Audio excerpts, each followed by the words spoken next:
So the verdict came in from the CBO, and now everything has changed, and the numbers are not pretty. In fact, upon the release of these numbers, the best defense the White House could come up with is, well, the CBO report is subject to misinterpretation. Is it? Is it? You know what's not subject to misinterpretation?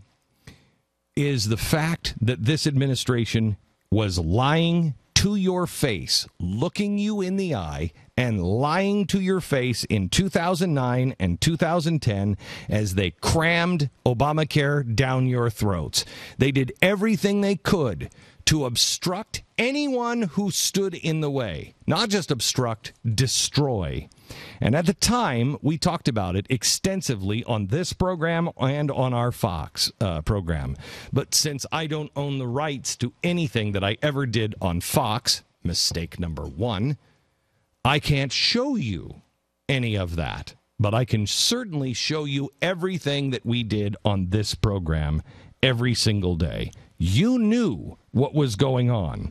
Common sense told us that the federal takeover of 1/6 of the U.S. economy would be a very bad thing for this country.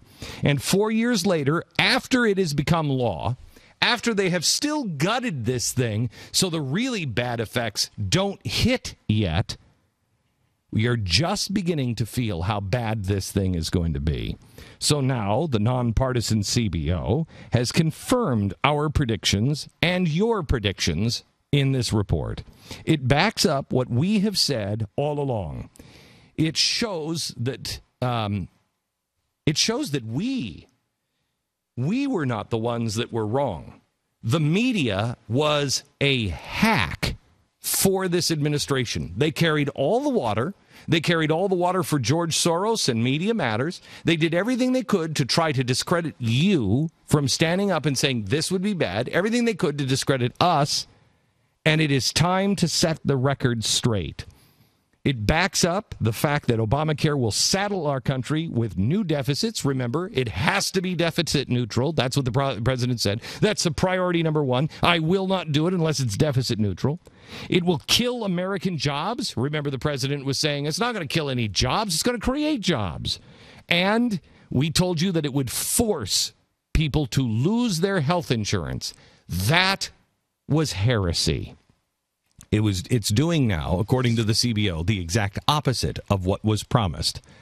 Remember this promise from June 15th, 2009 from the president. It is a cost that will not, I repeat, will not add to our deficits.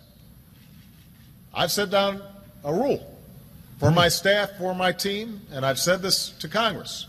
Healthcare reform must be and will be deficit neutral in the next decade. Now, there are already voices saying the numbers don't add up. They're wrong. Well, I guess those voices that said the numbers don't add up include the Congressional Budget Office. But now, 5 years later, here's what it says on page 111 of the new CBO report. Listen. CBO and JCT estimate that the ACA coverage provisions will result in a net cost to the federal government of $41 billion in 2014 and $1.487 trillion over the 2015 to 2024 period. So $1.5 trillion in the next 9 years. $1.5 trillion added. We don't have the money. In other words, that's what it's going to add, and, quote, but it is a cost that will not, I repeat, will not add to our deficits. Which one was lying? Which one was wrong? Which one are you listening to now? Progressives don't care about the promises then, and they don't care about their promises now. Case in point, how about Nancy Pelosi from February 25th, 2010? So this bill is not only about the health security of America, it's about jobs. In its life, it will create 4 million jobs, 400,000 jobs almost immediately. Jobs, again, in the healthcare industry, but in the entrepreneurial world as well. Okay, so let's go to page 127 of last week's CBO report. It says this. CBO's updated estimate of the decrease in hours work translates to a reduction in full-time equivalent employment of about 2 million in 2017, rising to 2.5 million in 2024, compared with what would have occurred in the absence of the Affordable Care Act.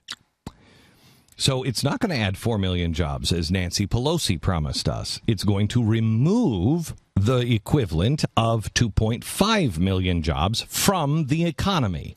It's not like you're just going to lose your job and you'll find another one. It will remove 2.5 million jobs from the economy. Those jobs will not come back.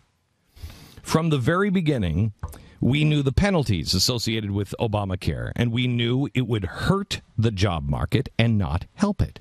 You knew that. You're smart. Pat and I were having a conversation about something this morning, and I said, I stand with the founders. Trust the American people. Trust the audience. They are smart. They will figure it out. Show them the evidence, and they will come to the correct conclusion. It is not our job to do anything but bring you the evidence and let you figure it out.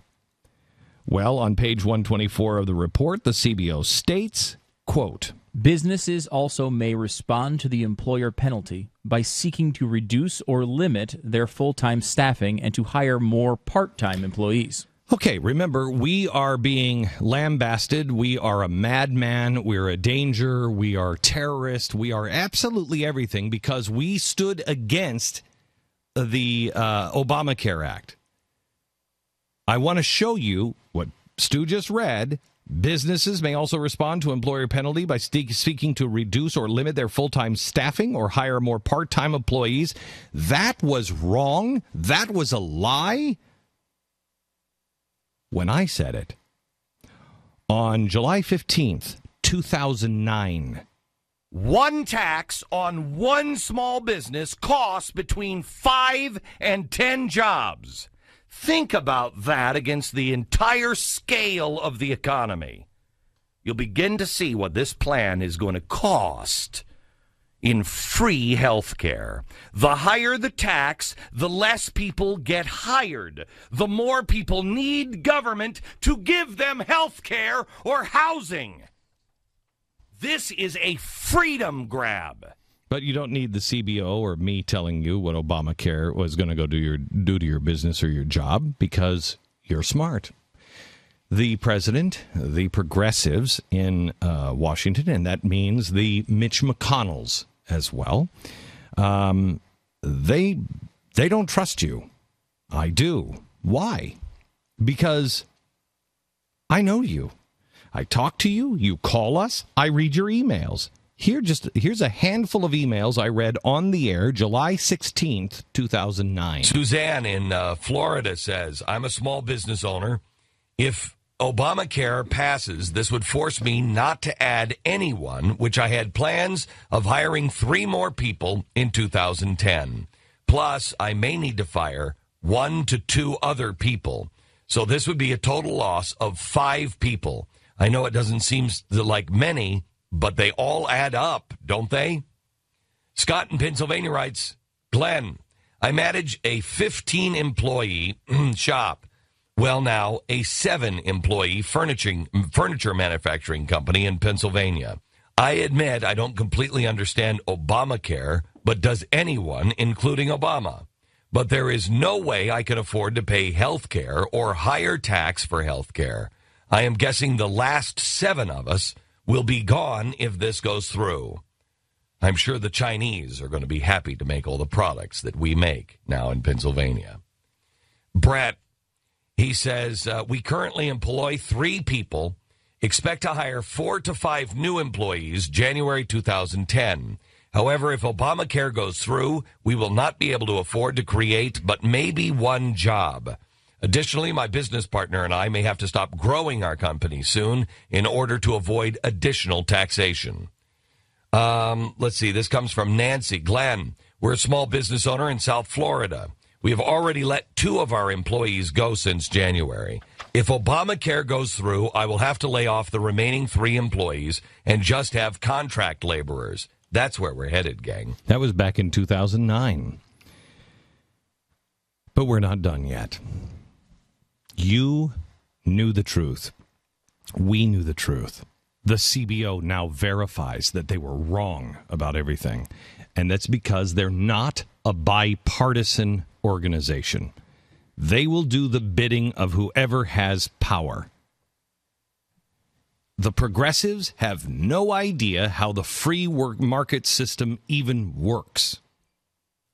And the reason why I want to set this record straight is because the Huffington Post yesterday said, oh, you know what Glenn Beck should have talked about? He should have talked about more uniting principles. In fact, there should be a grassroots organization that maybe he could have even started that had some principles and values, and it could have swept the country. Yeah, it did. You people in the press disgust me. You disgust me. How do you sleep at night? You won't print a word of this in context. It is important for the American people to know who they can trust. Because trust is at an all-time low. And I don't ever, ever, ever ask you for trust. Don't trust me. Do your own homework. And I want to show the press how out of touch they are. Because you did do your own homework. I'm showing you the evidence of not what I said. I'm showing the evidence of what you said in emails. You knew it. You knew we were being lied to. I want somebody to finally recognize the American people have been on to this for a long time. Trust yourself. Empower yourself. Don't you listen to the press. Don't you listen to the government because they are wrong. And you know what? The government gets something out of it. The press has no excuse. They are lazy and ignorant.